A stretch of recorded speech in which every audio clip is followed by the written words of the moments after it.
Hi hello അസ്സാം വലൈക്കും നമസ്കാരം. Welcome back to my YouTube channel. എല്ലാവർക്കും സുഖമാണെന്ന് വിചാരിക്കുന്നു കേട്ടോ. എനിക്കും സുഖം തന്നെയാണ്. ഇന്ന് അടിപൊളിയൊരു വീഡിയോ ആണ്. അപ്പോൾ വയനാടൻ തുറമാങ്ങ എങ്ങനെ ഉണ്ടാക്കാൻ നോക്കാം അല്ലേ.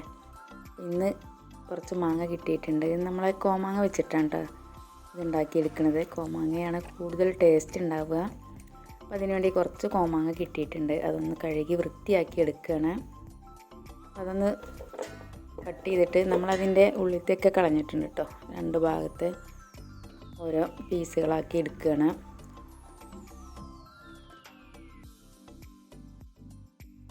ചെറിയ പീസാക്കി എടുത്തതിന് ശേഷമാണ്, ഒരുപാട് അങ്ങ് വലുതുമല്ല, ഒരു മീഡിയം വലിപ്പത്തിൽ നമ്മൾ എടുത്തിട്ടുണ്ട്. അതിലേക്ക് ഉപ്പ് ചേർത്തൊന്ന് വെക്കണം. അപ്പോൾ ഒരു ദിവസം കൊണ്ട് തന്നെ നമുക്ക് ഈ മാങ്ങ അച്ചാർ തയ്യാറാക്കി എടുക്കാം.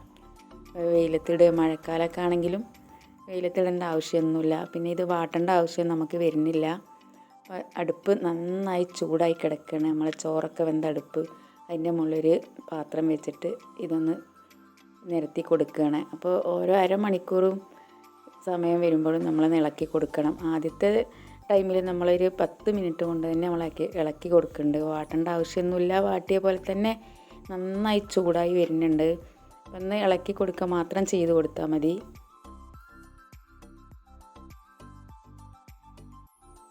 2 മണിക്കൂർ സമയമായപ്പോൾ ഈ രൂപത്തിൽ ഉണങ്ങി കിട്ടിയിട്ടുണ്ട്. നമ്മളെ അടുപ്പിൻ്റെ ചൂടൊക്കെ കുറഞ്ഞ് വരികയാണ്. അപ്പോൾ ആ ഒരു ചൂടിൽ കിടന്നത് നന്നായി ഉണങ്ങുകയും ചെയ്യും. അപ്പോൾ ഒരുപാട് അങ്ങ് ഉണങ്ങേണ്ട ആവശ്യമൊന്നുമില്ല. ഒരു 3/4 ഭാഗം ഒന്ന് ഉണങ്ങി കിട്ടിയാൽ മതി. ഒരു ദിവസം കൊണ്ട് തന്നെ നമുക്കിത് തയ്യാറാക്കി എടുക്കാം.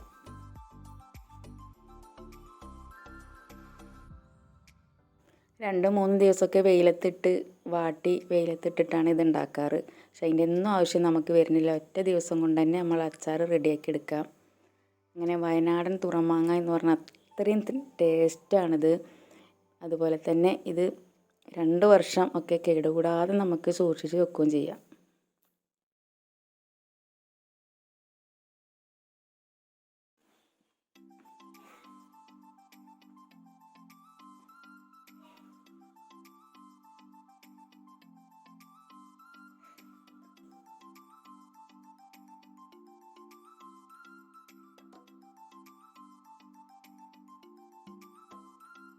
അങ്ങനെ നമ്മളെ മാങ്ങ ഒക്കെ ഉണങ്ങി അത്യാവശ്യമായിട്ടുണ്ട്. ഇനി ഉണക്കത്തിൻ്റെ ആവശ്യമില്ല.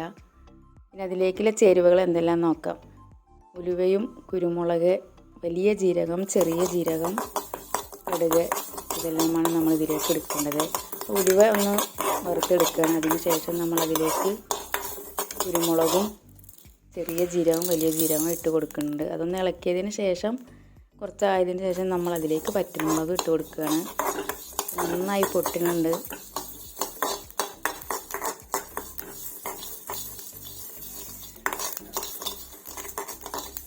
ചെറിയ തീയിൽ നന്നായി വറുത്തെടുക്കുന്നുണ്ട്. നല്ല മണം വരുന്നുണ്ട്.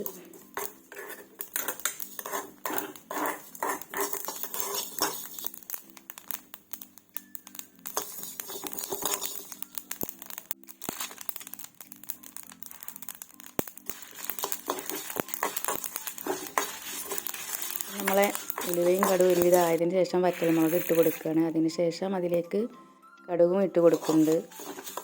ഒന്ന് കരിയാതെ നോക്കണം. നന്നായി ചെറിയ തീയിൽ വേണം ഇതൊക്കെ വറുത്തെടുക്കാൻ.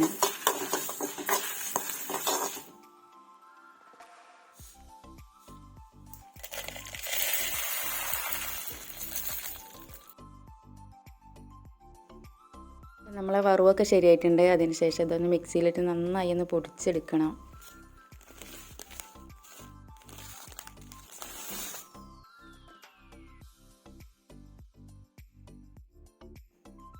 ആ പൊടിയിലേക്ക് കുറച്ച് ഉപ്പിട്ട് കൊടുക്കുന്നുണ്ട്. അതിന് ശേഷം വിനാഗിരി ഒഴിച്ച് കൊടുക്കണം. പിന്നെ നമ്മൾ നല്ലെണ്ണ ഒരു 4 സ്പൂൺ ഒഴിച്ച് കൊടുക്കുന്നുണ്ട്. നമുക്ക് എത്ര വേണ്ടത് വെച്ചാൽ അതിനനുസരിച്ച് കുറച്ച് നല്ലൊരു കുഴമ്പ് രൂപത്തിലാവാനും നല്ലെണ്ണയും ചേർക്കുന്നുണ്ട്.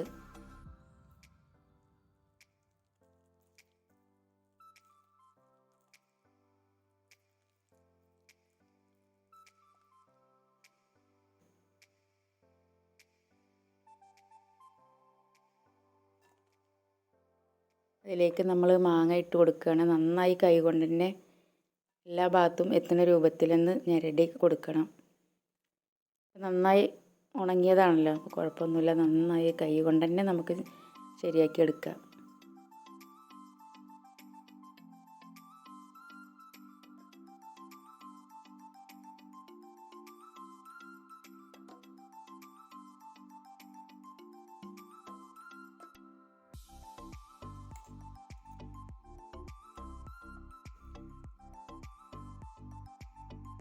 അതിനുശേഷം നമ്മളൊരു ഗ്ലാസ് ജാറിലേക്ക് ഇട്ട് കൊടുക്കുകയാണ്. നല്ല ടേസ്റ്റോട് കൂടിയിട്ട് തന്നെ നമ്മളെ തുറമാങ്ങ ശരിയായിട്ടുണ്ട്. ഇതേ രൂപത്തിൽ ഉള്ള പീസ് എടുക്കുകയാണെങ്കിൽ നമുക്ക് യൂസ് ചെയ്യുമ്പോഴൊക്കെ ഏറ്റവും നല്ല, പിന്നെ ഒന്ന് കട്ട് ചെയ്യേണ്ട ആവശ്യമൊന്നുമില്ല.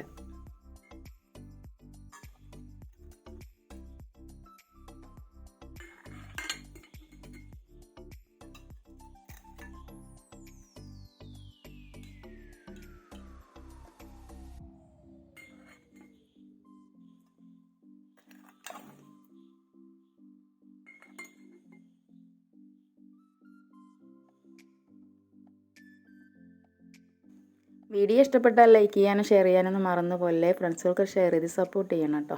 അപ്പം നമ്മുടെ തുണമാങ്ങ എത്രത്തോളം ടേസ്റ്റ് ഉണ്ടെന്നൊന്ന് ഉണ്ടാക്കി നോക്കി. ഇപ്പോൾ മാങ്ങ സീസൺ ആണല്ലോ, കോമാങ്ങയൊക്കെ ഉണ്ടെങ്കിൽ ഇതുപോലെ ഒന്ന് ഉണ്ടാക്കി നോക്കി. വീഡിയോ ഇഷ്ടപ്പെട്ടു എന്ന് വിചാരിക്കുന്നു. പുതിയൊരു വീഡിയോ കാണും വരെ എല്ലാവർക്കും എൻ്റെ ഹൃദയം നിറഞ്ഞ നമസ്കാരം.